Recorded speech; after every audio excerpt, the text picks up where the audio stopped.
Afin de renforcer la sécurité de l'approvisionnement en électricité en hiver, le Parlement suisse a adopté le 29 septembre 2023 l'acte modificateur unique pour un approvisionnement sûr en électricité à partir d'énergies renouvelables.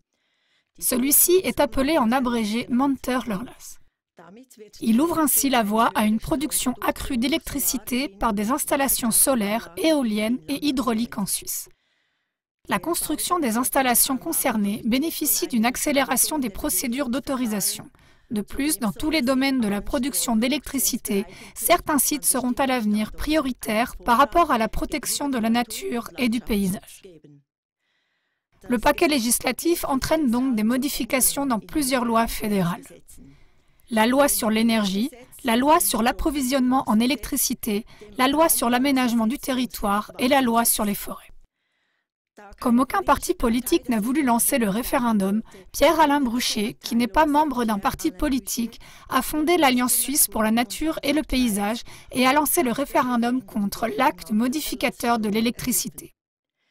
Il s'insurge contre le fait que la protection du paysage soit affaiblie dans le cadre des projets électriques dans les Alpes. Par la suite, d'autres organisations se joignent au référendum.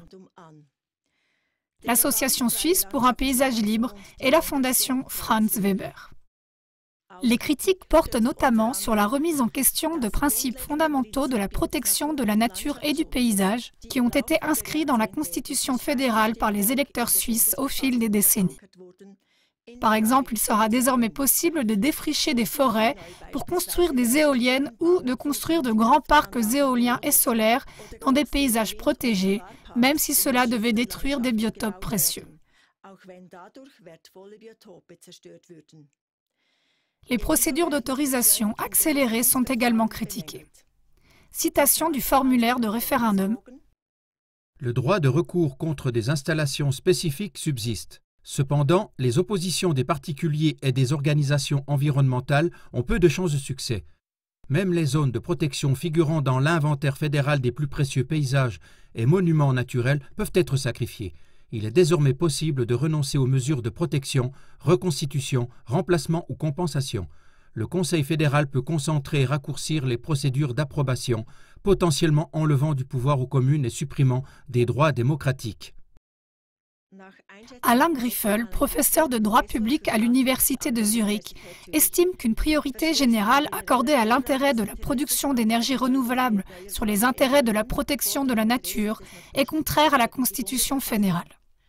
Selon lui, le déplacement de ces pondérations, déjà inscrites dans la Constitution, n'est pas l'affaire du Parlement, mais du constituant, c'est-à-dire du peuple et des cantons. Le Parlement a intégré une liste de 16 projets hydroélectriques prévus dans l'acte modificateur unique. Griffel.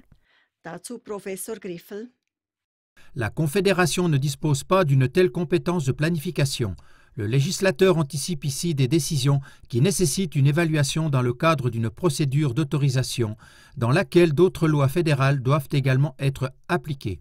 Il intervient ainsi au cas par cas dans le domaine de compétences des autorités et des tribunaux appliquant le droit, ce qui est problématique du point de vue de la séparation des pouvoirs.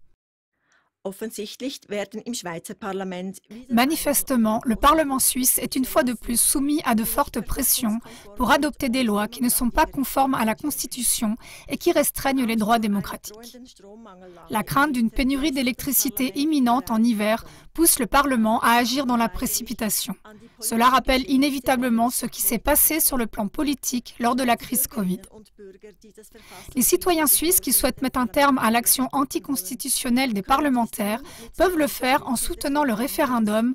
Abandonner la protection de la nature? Néfaste Monteur-Lörlas, non. Pour que le référendum aboutisse et donc qu'un vote populaire soit organisé sur la loi controversée, 50 000 signatures valables doivent être récoltées avant le 18 janvier 2024. Le comité demande que les feuilles de signature soient renvoyées si possible avant la fin de l'année 2023 afin qu'il reste suffisamment de temps pour faire authentifier les signatures par les communes. Vous trouverez de plus amples informations et des feuilles de signature sous le lien affiché.